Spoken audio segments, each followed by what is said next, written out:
Welcome to Channel's Business Global with me, Juliana Olayinka from our studios here in London. Over the next half an hour, we'll be looking beyond the business headlines by giving you in-depth perspective on the stories that are affecting all of us. Coming up on today's show. Following the shocking revelations about a serving Metropolitan Police officer who admitted to more than 50 criminal offences of rape, sexual assault and coercive control, confidence in London's police has fallen to an all-time low. How safe is the British capital? I'll be putting that question and more to the counter-terrorism expert Temitope Olodo and our business correspondent Simon Pusey. And vulnerable households in Britain are still struggling to heat their homes and put food on the table. We'll be taking an in-depth look at the impact of this on the elderly. Then later, we'll be looking back at some of the biggest business news stories of the week. But first, let's start the show with a story that continues to make headlines here in the UK and across the world. Simon, we haven't really used much of our discussions in the past to talk about the safety of London or England or the United Kingdom, but it is becoming a topic of huge concern, not just to women, but to the Prime Minister and the Home Secretary, who have been commenting on the horrific case of a London police officer who admitted to carrying out 24 counts of rape. This obviously follows the brutal murder of Sarah Everard by a serving police officer, Wayne Couzens, last year. Then there was a drive-by shooting in Euston, which, to explain to our viewers, is in the centre of London, and a series of other crimes. Is the city still safe? Because, of course, if you've got a big global city status, protecting the welfare of your citizens should be a top priority. Yeah, well, there's several strands to this, really. There are these horrific crimes that we've seen in recent days. David Carrick is the name of the police officer, 49 charges against him, as you say, 24 rapes, and a campaign over several years. And really, the Met Police had many opportunities to stop him. And so that's really where the inquiry is going in terms of why did that not happen and how many more people are there out there like him. So you've got the side of it of these crimes that we're seeing, then you've got the trust in the police. And if the police are as guilty as anyone, then who do you trust and who do you go to? So I think that's the sort of worrying thing. It's important to say we don't have any figures that suggest that crime is up or that there's more violent crime in London than there has been, although that is often an issue when there's a recession. That does unfortunately often follow. But I think, yeah, the worrying sort of trend that we're seeing is these landmark stories, these things like you say, that drive-by shooting, 7 people injured, one a 7-year-old girl, in the middle of the day on a Saturday at a funeral. And it's just quite hard to believe what's happening, and people are not feeling safe, because then when you hear about a serving police officer who's carrying out rapes himself, you don't know who to trust and who to go to. And I think that's the worry for, like you say, Rishi Sunak, people in power, as to, well, how do we regain trust in our police forces? And I don't know about you, when I go to a country and I don't feel safe with the police, I went to Russia many years ago and I was always told, don't go to the police. It's like, well, who do you go to? And it's actually, you know, you don't know who to trust or what to do. So I don't know really what the answer is, apart from, you know, Cressida Dick, the former police commissioner, resigned because she was sort of forced out because of the Sarah Everard case and a number of other things. You've now got a new commissioner who says there's going to be a root and branch, top to bottom, complete review of every... Yeah, you do. I'm not sure. I think at the moment, they probably are looking at it, and the commissioner says there's going to be lots of people who are going to be sacked. There's lots of people who are going to be charged. This is something that should have happened clearly a long time ago from that perspective. And obviously, once that is sort of carried out and that you do get people sacked and things, then they can look at what is causing all this violent crime in the city, because first you need to sort out your police force, and then, you know, once you've got that, then you can look at, but it's a whole swathe of things, right? It's not just policing, it's you know, wages, it's food hunger, it's energy prices, it all merges into one, really, I think, in terms of people who are carrying out violent crimes because they have no other choice sometimes. So it is worrying, and it is a dangerous sort of thing for London. But other than, you know, sorting out our police force and trying to get out of a recession and trying to make living conditions better for people, I'm not sure really what the answer is. Simon, you've travelled around the world. Is London a safe city? Do you think people are kind of, Googling coming to London, but also checking if it's safe, where they should stay, what items they should be taking out? Can you get off a tube at 8 o'clock at night and be on your phone having a conversation, feeling safe? Well, I think like all big metropolis cities like London, you get areas and there's ways of behaving that maybe you need to look at yourself and think, am I being sensible? And I think that's the same in a lot of cities. Obviously, we've seen over the last few days and weeks these stories which makes you think that it's not safe. But then again, personally, I haven't seen this. I've had my phone stolen. I think like a lot of people have on the street. That's because I was carrying it around and I was looking at it while I was on the pavement. Legally carrying it around. Which you'd think would be fine. Exactly. But it's unfortunately in these kind of, big sort of big cities of many people, these things do happen. I think it's like any other city. You've got to be sensible about where you go and who you speak to, and keep your wits about you, and don't be flashing your phone around. It's unfortunate to say that because that's a right of every human, but unfortunately in cities like London this is the case, and I think it's the same if you go to other European cities or big capitals around the world. That the advice would be the same. Like I said, we don't have any figures that are suggesting that crime is going up. But it does feel like in the last few days and weeks when we're talking about these stories, and especially when we're talking about the Met Police themselves having their own questions to answer, then it is a worrying trend, and it is hard to sort of feel safe in your own city, which is not a nice thing to say, of course. Absolutely. It certainly feels as a woman that London can be very, very dangerous at night, and lots of ethnic minorities, the crimes against them go unreported, sadly, including deaths. But yes, I think we'll be following this because it's pretty significant and dominating headlines in the UK at the moment. Thank you, Simon. Thank you. Well, let's remain with this topic, focusing on the crisis that's currently engulfing the Metropolitan Police. And to do that, I'm now being joined by Temitope Olodo, who's a counter-terrorism expert. Temitope joins me from London. Temitope Olodo, thank you so much for joining me on Channel's Business Global today. I know many of our viewers, particularly those watching in Nigeria, would of course heard about some of the issues we have within the City of London when it pertains to knife crime. Unfortunately, we know a lot of young Nigerian boys have been caught up on both sides of that. But it seems to have got worse because, of course, the Metropolitan Police have once again been plunged into a crisis.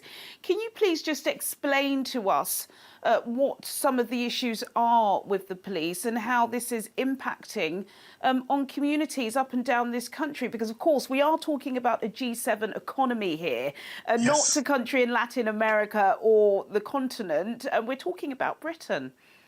Yes, a lot of us have been horrified by the variety of news that's coming out. Some of it have been attributed, unfortunately, to caught in the public purse, and as a result, it seems that the police are on the other side of it. You're making 999 calls now, and police are not coming. People are losing their cars. You're calling for things that normally we, as British people, are used to. The fact that we know that we're safe in our house. If there's a knock that we're unfamiliar with, we could call the police and they'll be there. But it seems as if we're now in a third world country because most of those things are not available. But on top of it is the level of crime that many Londoners are now, witnessing on a daily basis. Of recent, of course, there was a shooting, into a church, that a girl is now in a critical situation.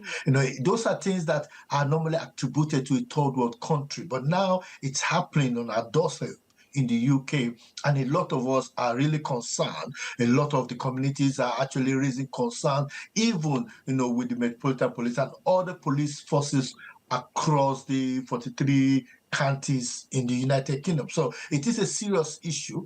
There is no one fit solution or explanation to why this is happening, but again, as people from the ethnic minority community, we are concerned that our kids might be caught in the crossfire because some of them are not getting the kind of support they need to get, if they are involved in all kind of crimes.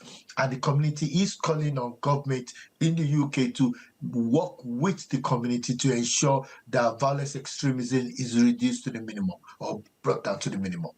Thank you for mentioning it. You mentioned some really good points there. Pick up on a couple of those, especially if your car gets stolen.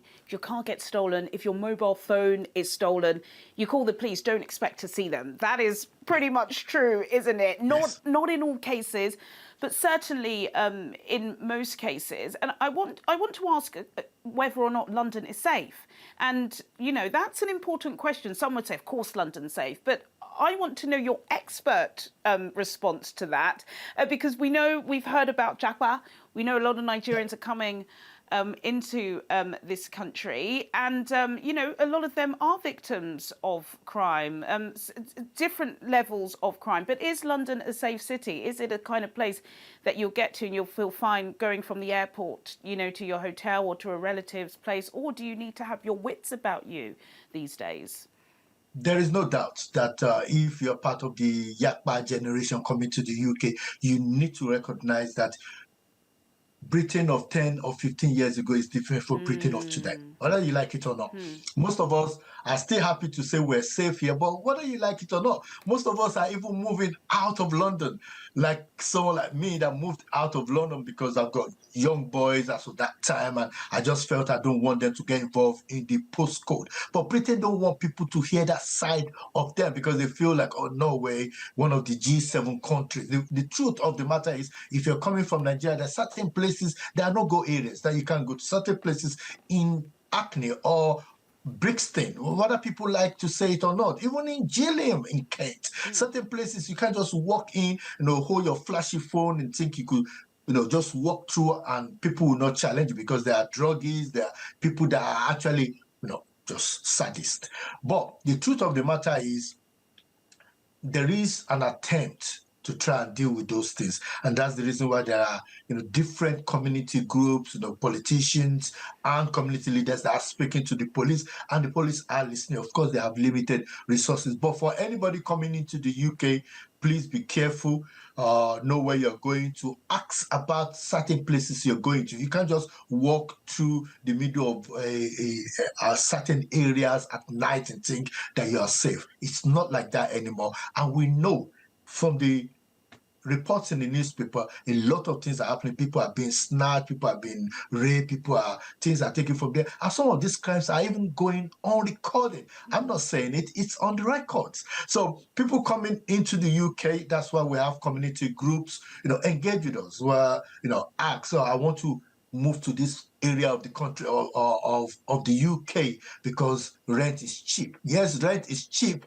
but know that you will have people that you have to contend with on your street who might be, causing all kind of antisocial behavior. And if you think you're in Nigeria and you want to come out like you normally do in Nigeria and talk to them, you're putting your family and yourself at risk. So talk to people like us who live in the community. I'll be able to advise you about where to stay, and how to get support from within the community if you feel that your life is being threatened or there are issues. Of course, you talk to the police first, but we as community leaders could put pressure on them where you are being bullied in your area or community, because it still happens, whether we like it or not.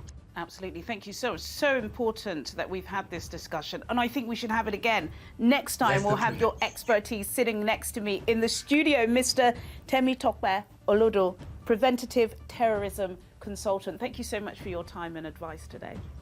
Thank you so much for having me. In a moment, we'll be looking at how vulnerable households across Britain are still struggling to put food on the table and heat their homes. But until then, here's Teniola Oyetayo with a breakdown of the biggest business news stories of the week. The owner of Royal Mail says the recent waves of strikes at the postal firm in the United Kingdom have cost it £200 million so far. The dispute with workers in the Communication Workers Union has led to 18 days of walkout since August last year. The group's owner, International Distribution Services, revealed this week that Royal Mail's operating losses mounted to £295 million in the 9 months to the end of December. US plane maker Boeing's losses widened for 2022 amid supply chain issues and production slowdowns, but the company reported its first yearly positive cash flow since 2018 on stronger commercial airplane deliveries amidst Wall Street expectations on revenue and earnings per share in the final quarter of the year. Boeing shares, which have risen by more than 70% since September, fell 2.6% in pre-market trading on Wednesday. Boeing said net losses rose to $5 billion for all of 2022 from $4.3 billion in 2021, while losses from operations rose to $3.5 billion in 2022 from $2.9 billion. Partech Africa, the VC fund dedicated to technology startups in Africa, has issued its annual report on Africa Tech Venture Capital. The report, which aims to provide a practical picture of the state of the ecosystem, revealed that despite the global VC downturn, the African tech ecosystem grew faster than all other markets globally. Earlier, we spoke to Tijani Deme, general partner at Partech, on the key findings of the report. There are a few very important trends, actually. This year, if you look just at equity funding, the total has actually decreased slightly. But what really saved the day was we've seen a doubling into venture debt, which went from 750 million to 1.5 billion in Africa, accounting for about 1/4 of the total funding. This is really important because it is a sign of the maturity of the ecosystem that African tech startups can now access this new funding instrument, that is debt and venture debt specifically, to fuel growth in a way that doesn't dilute shareholders. It has been difficult to get this because it requires a lot of maturity, it requires showing stable revenue, it requires a lot of trust from the providers of debt into the market and into the startups. So this is why it is important and great news for the African ecosystem. Microsoft says it has reversed a network change that it thinks may have been linked to tens of thousands of users worldwide being unable to access its services, including Teams, Outlook, and Xbox Live this week. Down Detector, which tracks website outages, showed more than 5,000 people in the UK reporting Outlook emails not working on Wednesday morning. Thousands of reports were also made in other countries, including the United States, India, and Japan. The disruption came a day after Microsoft reported its sales rose only 2% in the 3 months to December to $52.7 billion, with overall profits falling by 12% to $16.4 billion. And finally, Toyota has named Koji Sato as its new president, CEO and operating officer, replacing third-generation chief executive Akio Toyoda, who will become board chairman. The Japanese car giant, currently the world's top-selling automaker, said in a statement that the changes to its executive structure will be effective from April the 1st. Incoming President Sato was previously the company's chief branding officer and president of its Lexus brand. Teniola Oyitayo for Channels Business Global. Thanks, Tenny. Now to our final topic. Increased living costs in the United Kingdom means many households are cutting back on essentials, with low-income households and other people most at risk. In this next report, we take a look at the impact of this on the elderly and the government initiatives in place to support them. The cost of living crisis has risen significantly in recent years, causing financial strain for many families and individuals in the United Kingdom. This crisis is particularly hard on the elderly population, who are often on fixed income and have limited ability to increase their income through employment. Older people have experienced a lot of problems in cost of living crisis in the energy market since 2021 in particular. The major issues we see are they ring us and they say that they're making the really difficult choice between eating and heating. So that really crucial choice between whether they have enough food or whether they can sufficiently heat and power their homes.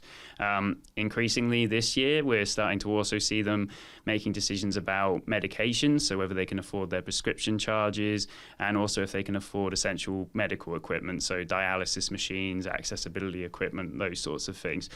So it's really having a dire consequence for their ability to cover really essential costs and also those costs associated with their health and well-being as well. Last year, the government introduced a range of support measures, including a £650 payment for low-income households, £150 for people on disability benefits, and a boosted winter fuel payments for pensioners, all of which have been extended. However, pensioner Geraldine says even with the government's energy support, she's struggling and would rather go to work than stay at home. been having a hard time with it because it's like things are expensive. Sometimes I go to the shop to buy something. It's one price today. Next day I go, it's less or it's more. Like my cat food. I went to buy cat food. A box of cat Felix was what? £13.50. Next day I went back and it was £17.50. I said, no, cat's on diet. I'm sorry, I can't afford to feed the cat. You know, even with me, I'm diabetic. There's certain things I could eat, certain things I can't eat. Like I buy less or even eat less. I'm like a lot of things going wrong at home, bills, cold, hot. Sometimes I have to go to bed, wrap up, then I get hot, then I get cold. I'd rather be at work than at home. Even when I wasn't feeling well, they sent me home. I'm not going home, I said. Why are you not going home? I said, what, to use my heating? The money they're giving you for the heating is just, before you blink, it's finished. I said to them, what's going on? I thought I was going crazy. My sister had to phone me and ask me the same thing. She's on the same thing. And when we look, I said, why is the heating finishing, the gas finishing, the electric's going? It's like, you might as well be at work all the time.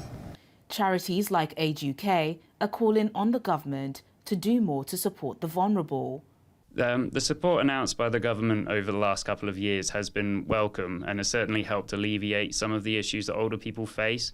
The biggest issue we have is there are still a lot of older people who are missing out on that crucial support. And the other aspect of it is that we don't have sufficient targeted support which addresses the unit costs they pay for their energy bills. And that means people who are relying on things like medical equipment, or perhaps they live in a home that's not as energy efficient, they often spend more money on their energy bills. And because we don't have a unit rate system which is targeted at them, it means they don't get a discount on that rate despite paying more for their energy. So it's really crucial that we have what we call a social tariff, a discounted energy bill for those in greatest need, and that would really address that gap, and we're calling for that to be introduced from 2024.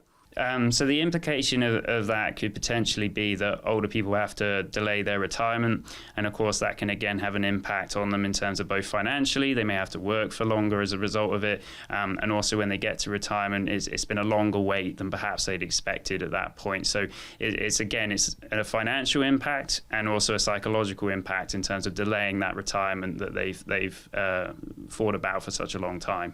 As the cost of living crisis continues, the government has promised more financial help for the elderly is incoming. State pension and benefits will rise with inflation in April. However, many are left wondering how they'll get through this winter. Falling gas prices could mean energy bills won't soar to terrifying heights predicted last year, but they are still expected to be very high. Well, sadly, that's all we have time for you today. But as always, do get in touch with your comments and suggestions. I'll see you at the same time next week for more in-depth business analysis on Channel's Business Global. Goodbye.